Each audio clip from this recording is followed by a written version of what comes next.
Là, ça, je vais vous présenter un document PDF qui est le guide de votre rédaction de dissertation finale. Okay, ceux qui m'ont déjà un Philo 1, là, les bonnes années, vous savez comment ça marche. C'est pas l'idéal parce que c'est un document qui était fait pour vous alliez écrire puis me donner une copie de papier, vous écriviez ça à la maison, tout ça. Là, on change tout ça, évidemment, vous allez m'écrire ça à la maison, mais vous allez me remettre ça dans Teams. Okay? Fait on va passer à travers toutes les comment je pourrais dire, ce que je vous demande de faire, le sujet, ce que vous avez à faire, puis toutes les petites checklists que ça prend, tout ça. Le document-là, vous faites ce que vous voulez avec, c'est 14 pages. Si on l'avait fait en classe comme on était supposé la faire, ben, ça aurait été le seul document que vous auriez eu droit pendant la dissertation finale. Toute votre plainte est écrite là-dedans, tout ça, puis vous veniez en classe juste écrire votre 7, là. Fait que vous aviez fait le travail avant. Mais là, vous allez l'avoir pour un bon bout. Bon. Fait qu'on va voir le sujet dans la section B. C'est un article de journal. Je vais vous l'expliquer après, mais je vous le donne tout de suite, vous allez avoir le sujet. Okay? Là, vous avez le sujet, c'est un article, mais dans votre dissertation finale, je m'attends à voir que vous êtes informé sur le sujet plus que juste l'article que je vous ai donné. OK? Fait que, dans votre intro, vous allez me dropper des petits faits à gauche, à droite qui montrent que vous vous êtes informé sur le sujet plus que juste l'article que je vous ai donné. Bon. Après ça, on va regarder les étapes que vous avez à faire dans votre dissert, les étapes de travail intellectuel, c'est-à-dire ce que vous avez à réfléchir sur le texte en le travaillant.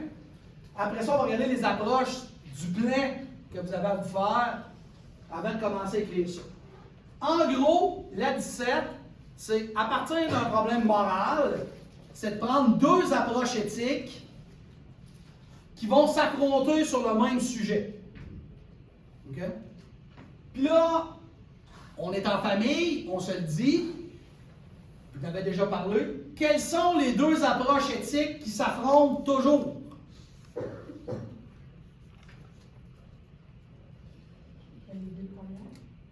Pas sûr. Face à un problème, la plupart du temps, l'éthique déontologique puis l'utilitarisme, ça s'affronte toujours. Ben, je vous dis ça comme ça, là. Vous faites bien ce que vous voudrez dans votre 17. Bon. Directive de rédaction. Je vais faire scroller un peu.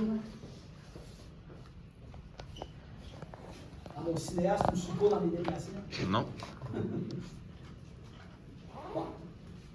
Évidemment, comme c'est un travail écrit, je m'attends à ce que vous suiviez les règles de présentation du cégep pour les travaux écrits. Je sais pas, vous ne savez pas de quoi je parle? Vous allez sur le site de la bibliothèque, il y a un guide de rédaction de travaux écrits. Je m'attends à ce que vous suiviez ça.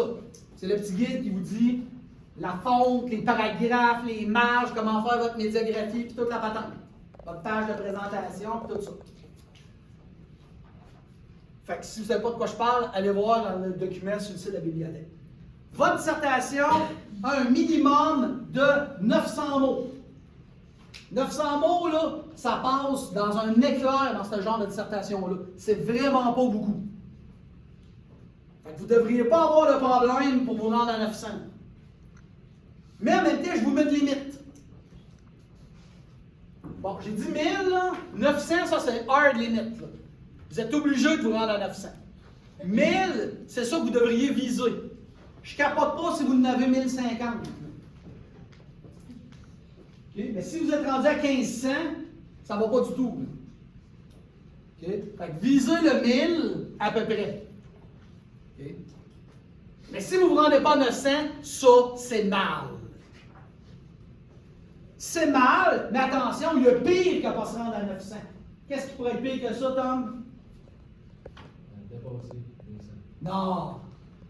Pire que de ne pas se rendre à 900, c'est de se rendre à 900 en commençant une intro par « Au cégep de Jonquière, dans mon cours de philosophie, éthique et politique avec le professeur Philippe Naud, nous avons été obligés d'écrire une... » Ça, des affaires de même, ça me lève le cœur. Puis quand j'ai mal au cœur, qu'est-ce que je fais, Alison? Je pince sur le crayon rouge. C'est mal. OK? Fait que des mots de mal de même pour remplir un texte que vous n'avez pas écrit, ce que vous aviez écrit, c'est pire. Encore que de ne pas se rendre à 900. Évidemment, ça fait partie de l'évaluation du français écrit. fera partie de l'évaluation. Vous le faites électronique. J'espère que vous vous êtes rendu compte que Antidote, c'est le meilleur ami qui va vous suivre toute votre vie. 100 piastres là, ça va vous suivre toute votre vie. Comme dirait notre bon ministre Dubé, c'est un investissement, c'est pas une dépense. OK? Tout comme la présentation générale du travail pour la qualité de la méthographie, qui doivent suivre les règles de présentation d'un travail sur sujet. Date de remise, on se l'a dit tantôt, la boîte va être ouverte jusqu'au 26 décembre. Ne soyez pas en retard. Parce que courir après vous autres, pendant la période des fêtes, c'est un cauchemar. Puis le 29 décembre, 16h, mes notes, il faut que je sois rentré dans le site du registraire du cégep. Fait que ma marge de manœuvre n'est pas bien élevée. Fait que faites ce que vous avez à faire. Là, je ne l'avais pas écrit parce qu'ici, je parlais de remettre un travail papier, ce qui n'arrivera pas. Là.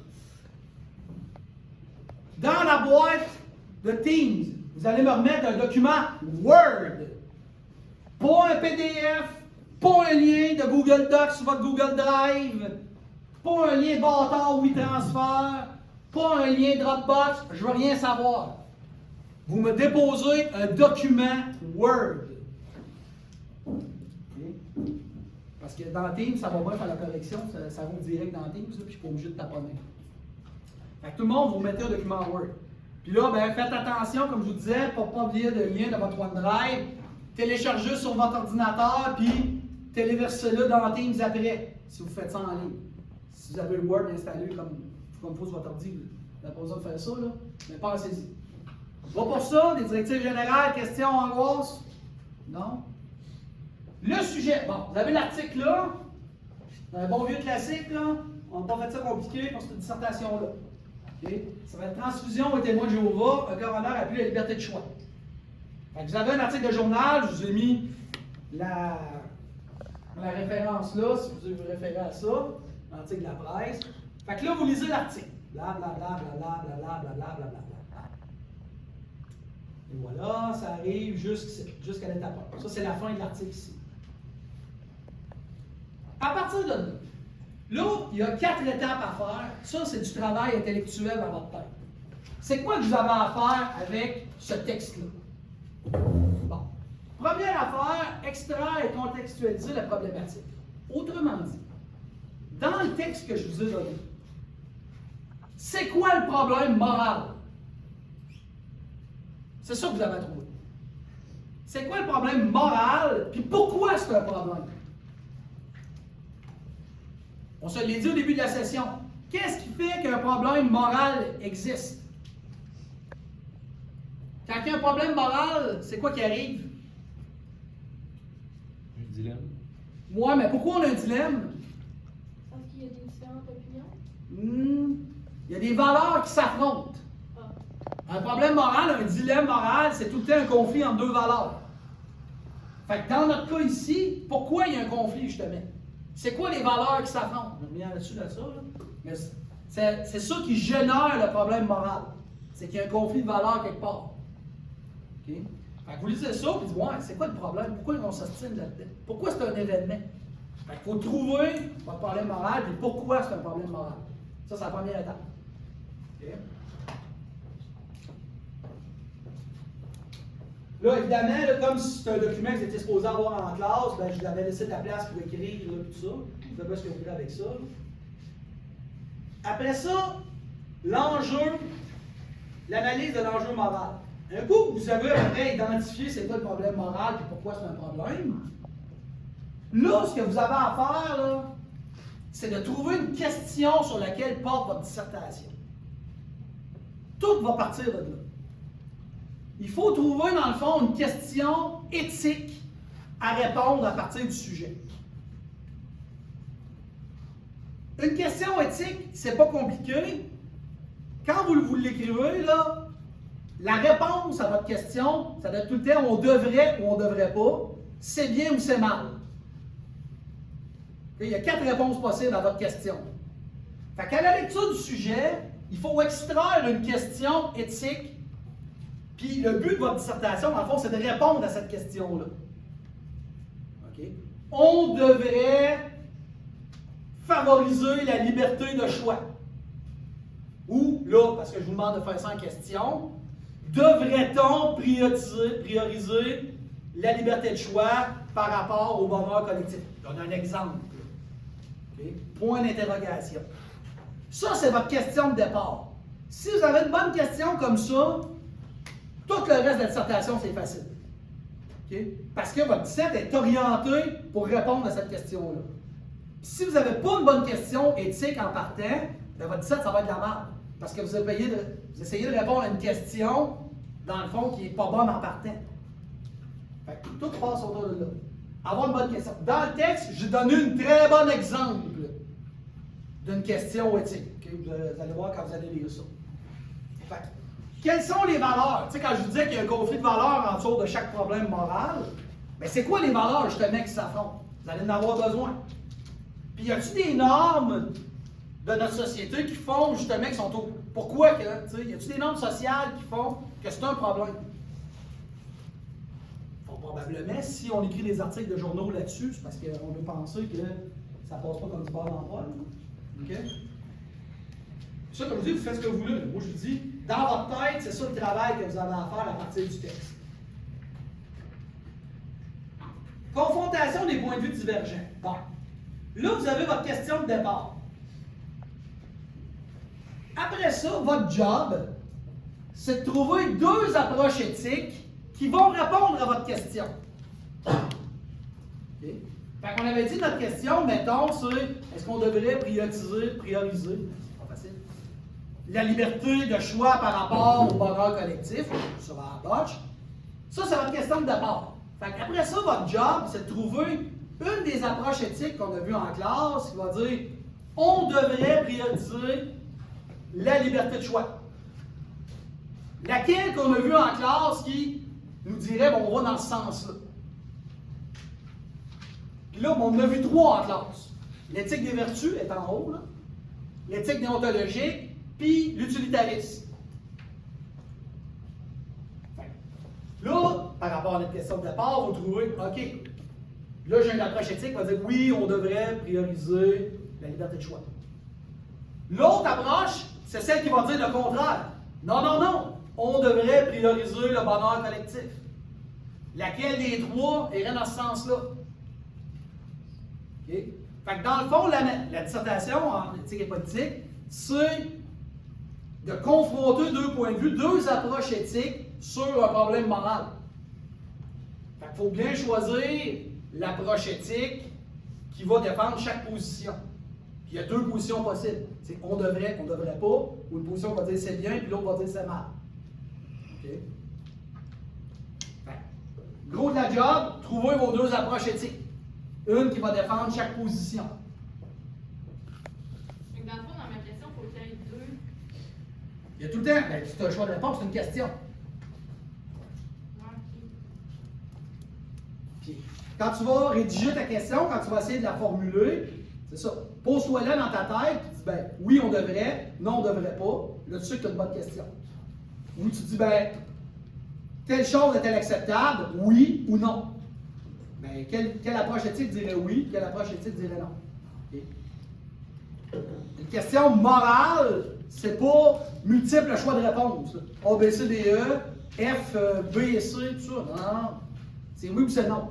Parce qu'on est en termes philosophiques, on ne veut pas du relatif, on veut l'universel. Okay? Vous prenez deux approches éthiques, une qui va défendre chaque part. Comme je disais, j'avais laissé de la place pour écrire. Là. Après ça, prise de position personnelle. En gros, après ça, il faut que vous me dites, vous, c'est quoi votre position par rapport toujours à votre question de départ? Fait qu'une approche disait on devrait, l'autre approche elle dit on devrait pas. Félix lui dit quoi? Ça, c'est votre position personnelle. Là, c'est pas votre opinion que je veux. Votre opinion, je m'en cogne. Ce que je veux, c'est un argument rationnel qui serait susceptible de me convaincre. Bon, il y a plusieurs façons de faire ça. Vous pouvez exprimer, dire, ben, on devrait, parce que ceux qui disent qu'on ne devrait pas, l'approche éthique, qui disent qu'on ne devrait pas, ben, c'est pas acceptable. Pourquoi? Fait que là, vous développez un point de vue rationnel sur la question. Mais je suis ouvert aux autres arguments aussi. Là. Ça peut être un argument scientifique. Okay? Mais il faut que ça soit de quoi? De rationnel. Et un argument rationnel, ça implique quoi? Pas de sophisme. Pourquoi? Non, mais les émotions dans l'éthique des vertus, tu en as besoin. Les sophismes en philo 1, on les aime pas. On les haït. Les sophismes, c'est mal. Fait que quelqu'un qui me défend son point de vue avec un sophisme, ça, c'est un billet pour recommencer. Fait que quand vous écrivez votre position personnelle, ce doit être un argument rationnel, comme vous avez appris à le faire en philo 1. Oui, Maëlle? Fait qu'on n'écrit pas maintenant en selon moi puis en je, on écrit en nous puis en... Bon, ça c'est tout le temps une question compliquée. OK? Tu peux écrire au jeu. Mais l'affaire, c'est que ton argument, il faut qu'il soit à portée universelle.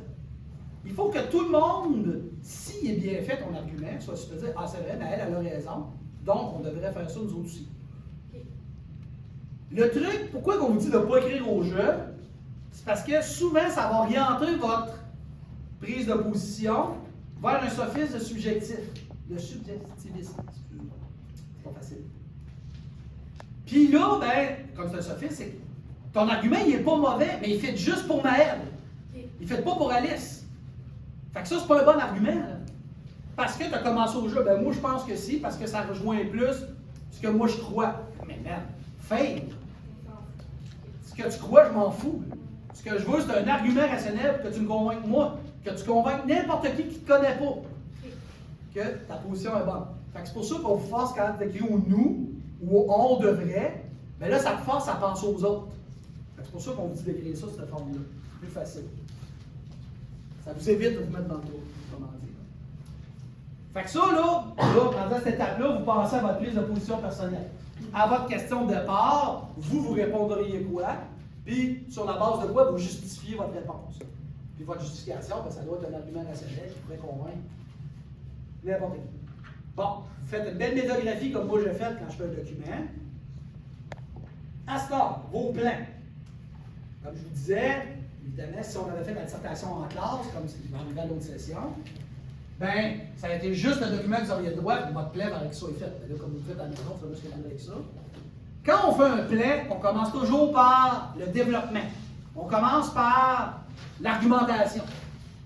L'intro et la conclusion, on fait ça à la fin. Donc, on commence tout le temps par le corps de votre travail, c'est-à-dire les deux approches éthiques, puis ma prise de position. Fait qu'oubliez pas de résumer et d'appliquer l'essentiel des théories éthiques. On jase, on donne des exemples. Là. Mettons que vous prenez l'éthique déontologique pour appuyer une des deux positions. Ben, en quoi cette position-là elle répond à l'impératif catégorique? Leur penser à toute la théorie qu'on a vue. Est-ce que cette position-là enlève les inclinations? Est-ce que justement ça répond à tout ce qui est nécessaire pour être un impératif catégorique? Ça, c'est votre plan. Ça vous donne une des parties que vous avez à faire. Vous faites la même affaire pour l'autre position. Est-ce qu'on jase, là? Coup de coude, clin d'œil, wink wink. Je prends l'utilitarisme pour défendre la position opposée. Ben là, il faut que tu fasses un calcul utilitariste. C'est quoi les scénarios, puis pourquoi cette position-là, c'est le meilleur scénario. Puis là, si vous prenez l'utilitarisme, vous devez me mentionner lequel utilitarisme vous parlez. Est-ce que vous me parlez de Bentham? Est-ce que vous me parlez de John Stuart Mill? Ou est-ce que vous me parlez d'utilité économique? Parce que, même si c'est tout l'utilitarisme, ben, ça se peut qu'ils ne donnent pas la même réponse. Ça se peut que John Stuart Mill et Bentham ne soient pas d'accord, sans guillemets, là. Mais leur pensée, ça se peut qu'ils ne soient pas pareils sur un sujet donné. À cause de ce qu'on expliquait aujourd'hui, justement. OK? Fait que si vous prenez l'utilitarisme, pensez à ça. Fait que résumez l'essentiel, puis appliquez chaque démarche, que ce soit ce que ça prend pour avoir un impératif catégorique, mettons notre position, ou l'utilitarisme, ou si vous décidez d'y aller pour l'éthique des vertus, ben là, il va falloir que vous me parliez de sympathie et de bienveillance. OK? Avec l'usage de la raison pour déterminer quelle est la bonne action qui va produire du bonheur. Bon, souvenez ce qu'on a vu de l'éthique des vertus. N'oubliez pas de défendre votre prise de position personnelle, justement avec un argument rationnel. Une façon facile de le faire, c'est de critiquer une des deux approches éthiques. Dans chaque approche éthique que je vous ai enseignée, il y a tout un bagage de problèmes qui viennent avec. Ça vous donne beaucoup de place pour critiquer. Okay. Là, si vous avez des questions, c'est le temps. Et tantôt, on va marcher main dans la main, chanter Kumbaya, puis on va se dire au revoir, puis on ne le verra plus jamais. Oui, madame. Parce que l'enfant, c'est que tu me diras si il vient tantôt, il faut faire 4 paragraphes. Non, ok, j'y arrive à ça c'est tantôt. ça, ok, c'était ça ma question. Ouais. Fait que là, on est encore dans votre plan, là, on a travaillé sur le core. Là, après ça, quand votre développement est pensé, là, vous travaillez votre intro. Puis là, ben, on s'en sort pas, c'est le bon vieux classique, sujet amené, sujet posé, sujet divisé. Super facile à faire en philo. Pensez au principe de l'entonnoir, vous partez de quoi de large, un grand problème de société qui est véhiculé à travers l'article que je vous ai donné, vers un problème précis, sujet posé, votre question à laquelle votre dissertation essaie de répondre, et sujet divisé, vous annoncez des approches éthiques qui vont défendre chaque position. Et ensuite, je vous indiquerai ma position personnelle sur ce problème. Bingo, boum, votre intro fini. Dans votre dissert, l'intro, c'est un gros paragraphe, parce qu'il y a beaucoup de stock à mettre dedans. Pas nécessairement difficile, mais vous devez mettre, c'est ça, contextualiser le problème. Pourquoi c'est un problème, et ainsi de suite. Formuler le problème moral, votre question. Les positions, vous devez les nommer. Qui est pour, qui est contre, qui dit qu'on devrait, qui dit qu'on ne devrait pas. Puis sur quelle théorie vous allez vous apprendre, là, c'est là où vous divisez votre sujet. Boum, vous avez une belle intro qui fait broyer moment. Puis il vous reste votre conclusion à faire. Là, c'est tout le temps un peu tricky la conclusion, parce que c'est supposé être des points faciles, puis souvent vous en perdez là. Parce que il ne faut pas répéter mot à mot ce que vous venez de dire avant. Je viens de le lire. Quand on va parler de conclusion, on va parler plus de ramasser votre démarche intellectuelle. Okay? Dans ce texte-là, c'est quoi que vous avez voulu faire? Ben, vous avez voulu vous attaquer à un problème de société qui est très difficile à résoudre, tel qu'il a été démontré dans votre texte, bon, ainsi de suite. Oui, vous énoncez ce que vous avez dit, ben, comme par exemple ce qu'on a vu dans le problème que vous nous parliez, tout ça. Puis évidemment, une conclusion, ça se termine tout le temps par une ouverture. Une ouverture, c'est une question qui est supposée m'amener ailleurs philosophiquement.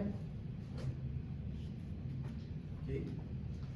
Fait que si votre prise de position personnelle, Ariane, mettons que tu disais, ben moi, ma prise de position, c'est nous devrions accepter ça en société. Puis là, tu me donnes un bon argument rationnel. Fine, je suis convaincu. Maintenant, dans ton ouverture, il faut que tu imagines, si tout le monde est d'accord avec ton argument comme moi, ça peut-tu nous amener vers un autre problème philosophique? Okay? C'est ça l'ouverture. Fait on ne se comptera pas de mentir, vous allez lire là, le texte. Ça parle de transfusion sanguine, de liberté de choix, de liberté de religion, puis ainsi de suite. Votre ouverture ne me parle pas de ça. Okay? Dans votre ouverture, vous ne me parlez pas de transfusion, vous ne me parlez pas de liberté de choix, vous ne me parlez pas de liberté de religion, vous me parlez d'autres choses, mais qui découlent de la même réflexion qu'on vient d'avoir. Okay? Souvent, là, des points faciles qu'on perd, c'est quelqu'un va ouvrir, et vous, qu'auriez-vous fait? Ça me lève autant le cœur que du monde qui font du remplissage au début. Okay? C'est pas une ouverture. Ça. Fait que l'ouverture m'amène ailleurs philosophiquement parlant. Okay? Fait que là, dans votre plan, je vous donne une petite checklist. N'oubliez pas de checker ça quand vous faites votre plan. Puis finalement, à la fin, vous avez la grille de correction que j'utilise pour corriger. Je corrige à quelle lettre? Oui, Anne? Le développement, il y a 2 paragraphes. J'arrive à ça, ce sera pas long. Il y a des petits détails techniques, là. Ma grille de correction, point par point, ce que je regarde quand je lis votre texte. Okay? Fait que, quand vous écrivez votre texte, vous vous lisez, on s'en travers la checklist. C'est impossible de failer ça, à moins de vouloir. À moins de chaque question. Ben là, c'est sûr. C'est une question de marre en partant, ça t'aide pas. Fait que là, ici, on est en philo. Okay? C'est pas un cours de création littéraire où vous laissez aller votre esprit. Là. Non, mais ici, le but, c'est de faire une disserte de philo, puis le monde passe le go. Okay? c'est pas un exercice de création. Il n'y a pas de bons points pour l'originalité, ça. Il y a des points pour la compréhension de la matière. Fait que votre 17, elle a 5 paragraphes.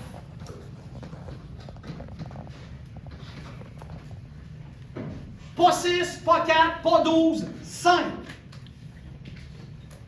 Tout le monde a 5. Ça fait des 17 pareils, 17 plates à lire, mais ça fait du monde qui passe mon cours. Fait que premier, vous avez votre intro. Deuxième paragraphe, la première position avec l'approche éthique qui va avec. Là, vous pouvez les inverser, là, les positions. La première position, ça peut dire on devrait, puis l'autre on devrait pas. Ou inversez-la, je m'en fous. Mais 2 et 3, c'est les deux positions avec nos approches éthiques respectives. Quatrième paragraphe, votre prise de position personnelle. Puis, évidemment, le cinquième, c'est votre conclusion. Fait que dans ma liste de correction, vous avez paragraphe par paragraphe ce que je veux voir quand je corrige. Oui, Anne? Les positions là, du paragraphe, des premiers paragraphes. 2 et 3, tu veux dire? Oui, 2 et 3, là. Dans le fond, c'est comme des positions universelles de ce que la majorité des gens pouvaient penser. Non! C'est la position de l'approche éthique face à ta question de départ. Fait que tu as ta question de départ que tu m'as énoncée dans l'intro. Attendez avant de pacter vos affaires. Là. Il reste 3 minutes, je pense que vous êtes capable d'attendre. Fait que dans ton intro, tu m'as énoncé une question. Dans ton deuxième paragraphe, tu prends la première position, que ce soit, comme par exemple, on doit ou on ne doit pas. Fait que tu dis, OK, dans mon deuxième paragraphe, tu dis c'est la position on devrait X, Y, Z. Fait que dans ce paragraphe-là, tu prends une des 3 approches éthiques. Cette approche éthique-là, elle dit on devrait, justement. Pourquoi? Là, tu appliques l'approche éthique, que ce soit l'éthique des vertus, déontologique ou d'utilitarisme, pour montrer qu'effectivement, si on colle à cette approche éthique-là, ben oui, on devrait faire ça. Il faut que j'aie des arguments dans mon paragraphe. Ben oui, mais c'est pas toi qui les inventes, c'est l'approche. Tu appliques juste l'approche éthique. Le troisième paragraphe, ben, c'est la même chose, mais pour la position opposée. Fait que ceux qui vont dire on devrait pas, ben il reste 2 approches éthiques pour que tu choisisses, tu en prennes une des 2 qui va défendre, dire si j'applique cette approche éthique-là, ben ultimement, ce que ça va dire, c'est qu'on ne devrait pas le faire. Tu peux mettre plusieurs arguments, j'imagine, pour te convaincre le plus possible. Ben ça, c'est ta prise de position personnelle. Contente-toi d'un argument. Là, prima nota, tu n'as pas 600 pages à m'écrire, tu en as 900 mots, qui est à peu près 2 pages. Fait que un argument, bon argument. C'est ça que je veux voir. Puis votre conclusion. Après ça, vous uploadez ça dans Teams, vous faites send. Et si ça va bien, je disais, on ne s'en reverra plus jamais. Autre question en noir, c'est le thème, parce qu'on ne s'en reverra plus. À partir du 18, sur la date, on vient. Évidemment, mon Teams va être ouvert tout le temps, puis je vais être à mon bureau pas mal toute la semaine. OK? Mais comme je vous disais,